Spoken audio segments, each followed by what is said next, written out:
Vivre FM podcast. Et l'invité de la rédaction ce matin, c'est Madame Sophie Cluzel, secrétaire d'État auprès du Premier ministre chargée des personnes handicapées, au micro de Thierry Dorouet. Oui, bonjour Sophie Cluzel, merci d'être venue dans notre matinale.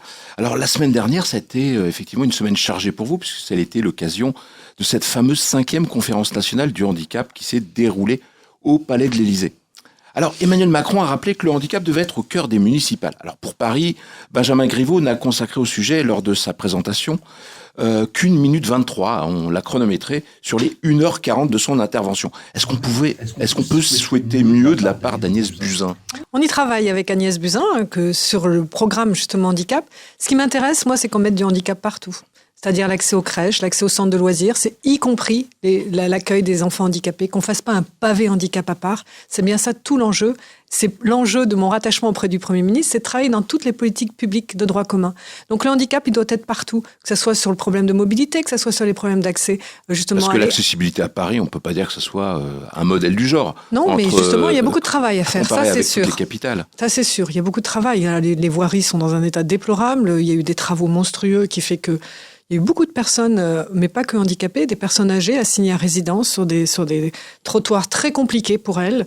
Donc on ne peut que faire mieux, ça c'est certain. Donc toutes les communes doivent être mobilisées. Oui.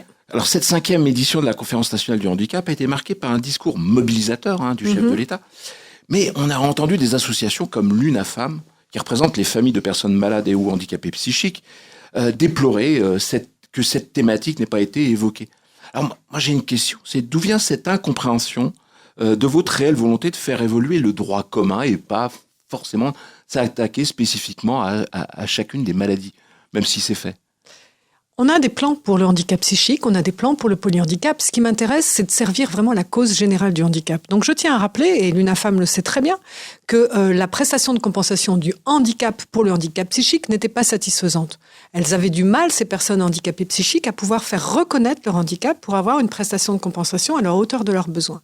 On a fait des travaux et l'UNAFAM est tout à fait partante pour continuer ces travaux. Et j'ai nommé le professeur Leguet qui va vraiment, enfin attaquer le problème de l'éligibilité, de l'évaluation des besoins pour avoir une meilleure prestation de compensation. Donc je tiens à rassurer l'UNAFAM qui le sait très bien que nous n'avons pas fini nos avancées. Ces handicaps, ils ont tous leurs spécificités. Moi, ce qui m'importe, si vous voulez, c'est qu'on ouvre enfin la porte de tout avec autant de droits communs, avec autant d'accompagnements spécifiques sur les différents types de handicap. C'est peut-être là où ça bloque de temps en temps, à pas vous entendre, vous attaquer ici et là, et à essayer justement d'essayer de résoudre par la globalité, en tout cas par une vision plus élargie de... Non, il y a un travail énorme qui est fait handicap par handicap, mais là, la Conférence nationale du handicap, elle était vraiment à portée de mobilisation générale. Donc on n'allait pas faire, si vous voulez, des mesures handicap par handicap, mais je rappelle que l'emploi accompagné, c'est la première, justement, le handicap psychique est une des premières causes sur l'emploi accompagné. Donc, dans tous les domaines de notre politique, sur l'école, sur l'emploi, sur le logement et l'habitat inclusif, c'est aussi pour le handicap psychique. Donc, je tiens à rassurer les associations qui se battent depuis des années et des années par type de handicap que, en fait, notre politique, elle est en train de servir l'ensemble des personnes en situation de handicap, avec la spécificité de chacun. Et c'est pour ça que j'ai besoin de ces associations expertes pour amener leur expertise sur la spécificité d'accompagnement, sur la spécificité de prise en compte dans l'accès aux soins, sur la spécificité de l'accompagnement à l'emploi. Donc je tiens à rassurer, c'était pas l'objet de faire, si vous voulez, un catalogue par type de handicap. Là, c'était une mobilisation et on est sorti de l'entre-soi, ce qui était très important, puisque cette conférence du handicap, elle a réuni 500 personnes de la société civile et les médias ont relayé extrêmement, de façon puissante, cette conférence nationale du handicap pour faire prendre conscience qu'un Français sur 5, on est tous concernés et tous mobilisés pour changer la donne sur la participation des personnes en situation de handicap. Donc sortir de l'entre-soi et, comme l'a rappelé également Emmanuel Macron, sortir des acronymes, parce que c'est effectivement une des grandes caractéristiques de ce sujet. Alors durant cette même conférence, Emmanuel Macron a tenu à revenir sur l'avenir de l'allocation aux adultes handicapés, le fameux acronyme AAH, qui ne sera pas intégré dans le futur RUA, le revenu universel d'activité. Donc, il n'y a plus aucune crainte de ce côté-là. Plus aucune crainte. Pour autant, ce qu'il a demandé aussi, le président de la République, c'est que les associations continuent le travail dans la concertation pour améliorer l'articulation entre les prestations, améliorer tout ce qui est retour à l'emploi quand on a, par exemple, du temps partiel d'activité, parce que là, c'est pas satisfaisant. Donc, nous continuons à travailler là-dessus. Mais il a vraiment rassurer les personnes. Et encore une fois, ça avait été mon discours permanent. Il n'y avait aucune envie de diluer cette allocation adulte handicapé. Ce que nous voulions, c'était améliorer toutes ces articulations entre les prestations diverses. Alors, on est nombreux à vous trouver courageuse, Madame la Ministre, quand vous abordez de nouveau et de front l'ouverture d'un débat concernant l'assistance sexuelle pour les personnes handicapées. Pourquoi certaines parlent de dépénalisation de la prostitution en France ? Notre société est toujours autant bloquée sur cette question ? Alors, c'est pas une question de courage, c'est une question que j'ai écoutée des personnes handicapées qui me le demandent. La dernière saisine du comité d'éthique datée de 2000, il y a à peu près 8 ans. Je pense que la société est prête pour qu'on réaborde ce sujet. Et c'est un sujet global sur la vie intime, affective et sexuelle des personnes handicapées. Il faut qu'on l'aborde. C'est un sujet aussi d'accès à un droit à une santé sexuelle, ce qui est très important. Et je pense que la société est prête pour, sans tabou, pouvoir remettre sur la table cette problématique majeure que les personnes handicapées me réclament. Surtout que dans de nombreux pays européens, ça pose absolument aucun souci. Alors, ce que je voudrais dire, c'est que il nous faut débattre de la globalité du problème. Et quand je dis vie intime, affective et sexuelle, c'est important de garder ce périmètre. C'est pour ça que j'ai saisi le professeur Delfraissy, qui va démarrer justement cette concertation, et nous allons pouvoir poser l'ensemble de cette problématique. Parce que plus que tout, ça va nous faire de toute façon des progrès sur la bientraitance dans les établissements, sur le respect de cette vie intime, de cette vie affective, et il nous faut aborder tout ce sujet dans sa globalité. C'est très important, j'y tiens énormément. Donc ne pas être caricatural sur le sujet. Bien sûr, et puis surtout être en échange apaisé. Je pense que c'est important de pouvoir s'entendre mutuellement là-dessus.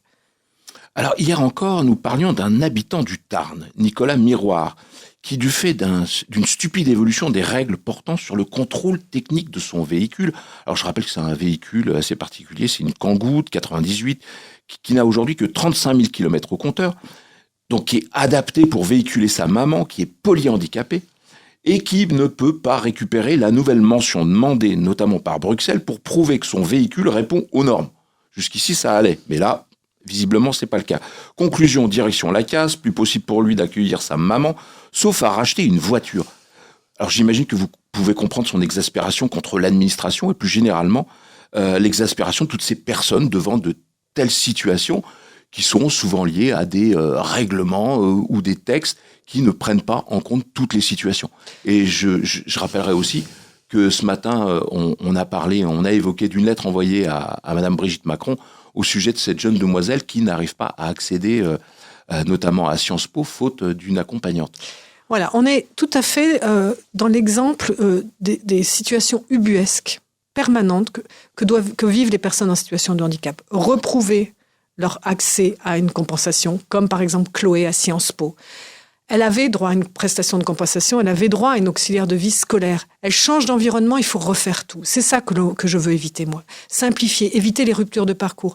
C'est pas normal que ce soit les personnes et leurs familles qui doivent gérer toute cette tuyauterie administrative derrière. Alors comment est-ce qu'on peut en finir ? Parce que c'est quand même assez insupportable. C'est ce que je commence à faire avec les droits à vie. Les droits à vie doivent être une vraie mesure de simplification. Pour autant, ils ne sont pas encore assez appliqués sur l'ensemble du territoire.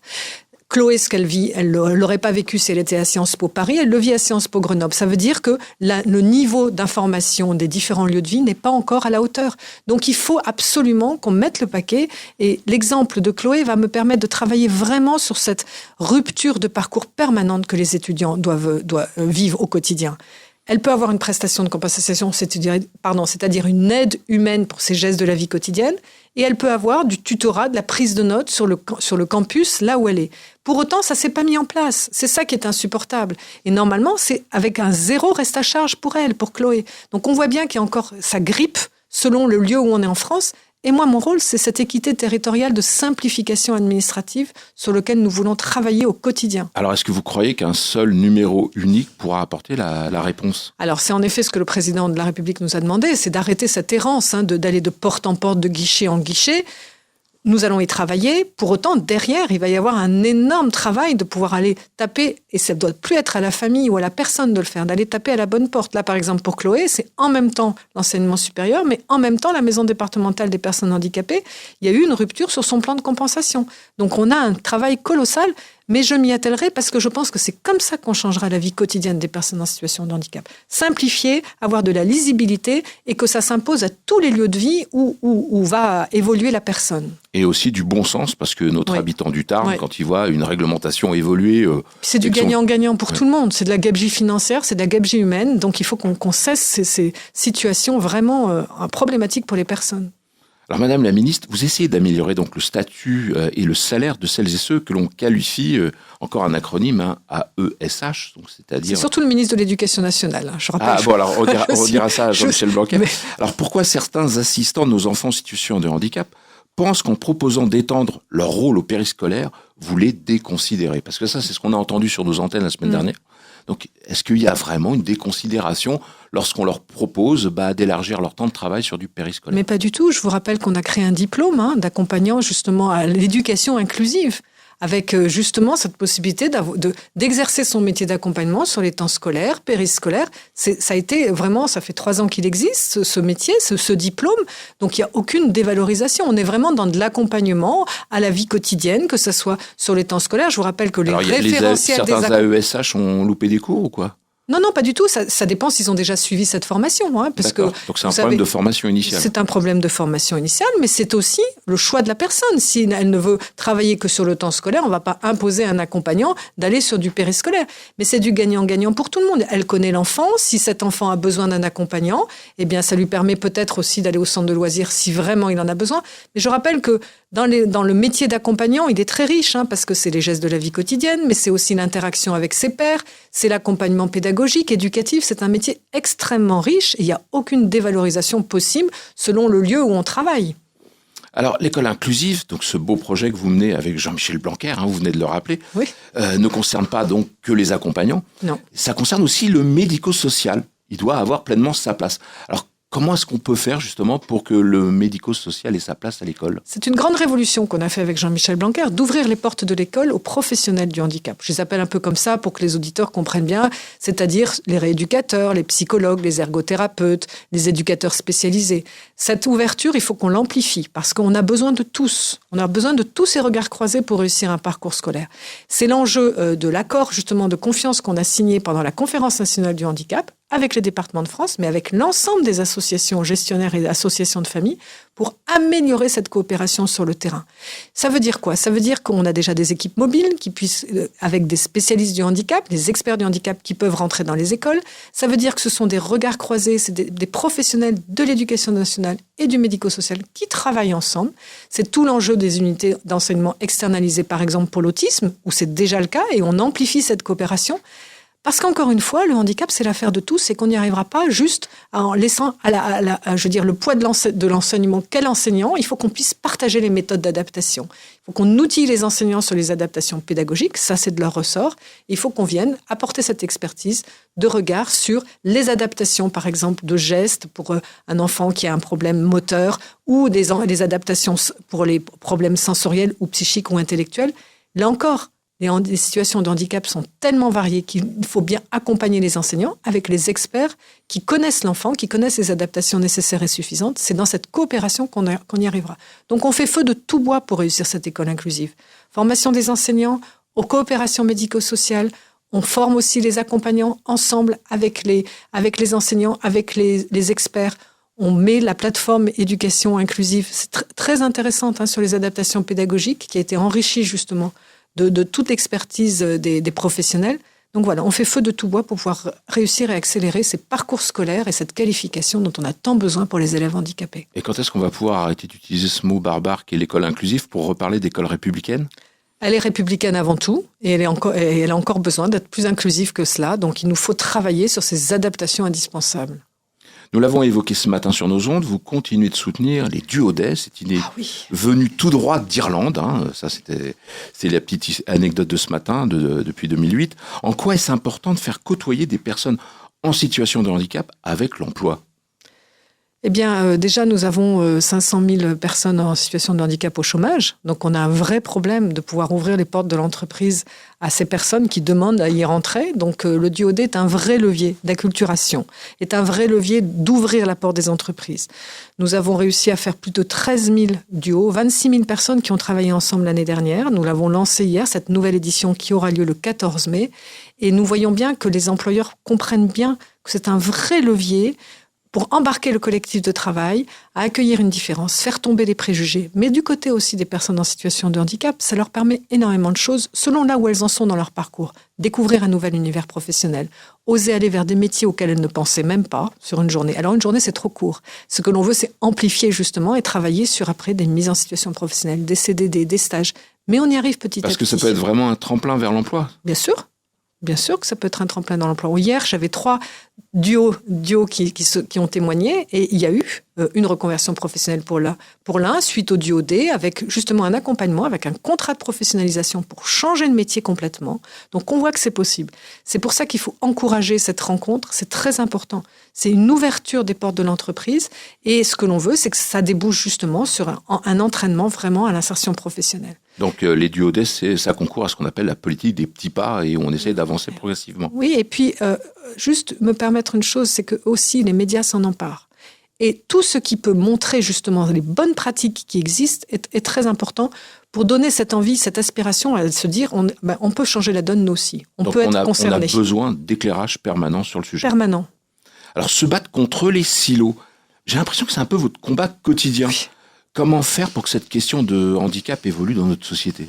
Eh bien, c'est en parlant, comme on l'a fait sur la conférence du handicap, c'est en disant que vous pouvez tous changer la donne, là où vous êtes, chef d'entreprise, médias, mais aussi association, ou tout simplement élu aussi, puisqu'il y a une mobilisation sur l'appel de la campagne municipale. Par exemple, le maire peut énormément changer la donne pour faire casser ces silos. S'il prend en compte cette politique de la diversité dans sa politique de la commune, c'est le quotidien de la personne qui peut changer. Et encore une fois, grâce au handicap, on change la vie des personnes âgées, si on parle de mobilité, mais de la diversité en général. Donc, c'est de dire que chacun, vous, réfléchissez ce que vous pouvez faire dans votre quotidien pour changer la donne.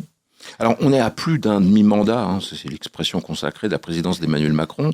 Alors, quel enseignement personnel retirez-vous de votre engagement politique et surtout du chemin que vous avez déjà réalisé par rapport à cet engagement fort chez vous d'accompagner la cause du handicap en France ? Je pense qu'on a fait beaucoup de choses, qu'on a vraiment travaillé sur des grands chantiers structurels. Maintenant, moi, ce que je veux, c'est que ça se ressente auprès des personnes. Quand je vous parle de simplification et que je tourne sur le terrain et que je vois par exemple les droits à vie, par exemple à Paris, à la MDPH de Paris, 2%, dans la MDPH du Loiret, 60%. Pourquoi vous expliquez cette différence d'exécution de la politique que l'on mène ? Donc moi, mais les 2 ans et demi qui me restent, je veux absolument que les Français, sur l'ensemble du territoire, puissent ressentir déjà les effets des politiques qu'on mène. Que ça soit sur l'école, sur l'emploi, sur le pouvoir d'achat, sur la simplification des droits. Je serai vraiment dans l'exécution du ressenti pour les personnes en situation de handicap parce que c'est encore trop inéquitable. Et c'est pour ça que je salue l'engagement de Dominique Bussereau, le président de l'Association des départements de France, pour cette prise de conscience qu'il nous faut travailler au plus près du terrain, dans les différentes maisons départementales des personnes handicapées, mais plus largement dans l'offre aussi que l'on fait aux personnes pour que ça soit beaucoup plus équitable sur le territoire. Ça, c'est mon enjeu majeur pour le reste du quinquennat. Donc un engagement national, et c'est ce qu'on peut vous souhaiter pour les 2 ans et quelques qui peuvent vous rester effectivement pour accompagner, on ne sait jamais, et c'est ce qu'on peut vous souhaiter. En tout cas, merci Sophie Cluzel. Je rappelle que vous êtes secrétaire d'État auprès du Premier ministre, chargé des personnes handicapées, et on vous remercie d'avoir pris tout ce temps pour répondre à l'ensemble de nos questions. C'est un grand plaisir de venir sur votre radio, et permettez-moi juste de terminer pour saluer Anne Voileau, parce que j'ai été extrêmement triste d'apprendre cette nouvelle. C'était une grande dame, j'ai peu travaillé avec elle, mais le peu que j'ai fait, j'ai vraiment ressenti une femme extrêmement humaniste. Donc, je voulais vraiment lui rendre hommage. Merci beaucoup. Merci Madame le Ministre pour cet hommage. Et on vous retrouve en podcast sur vivrefm.com et en vidéo sur la page Facebook de Vivre FM également. Vivre FM, podcast.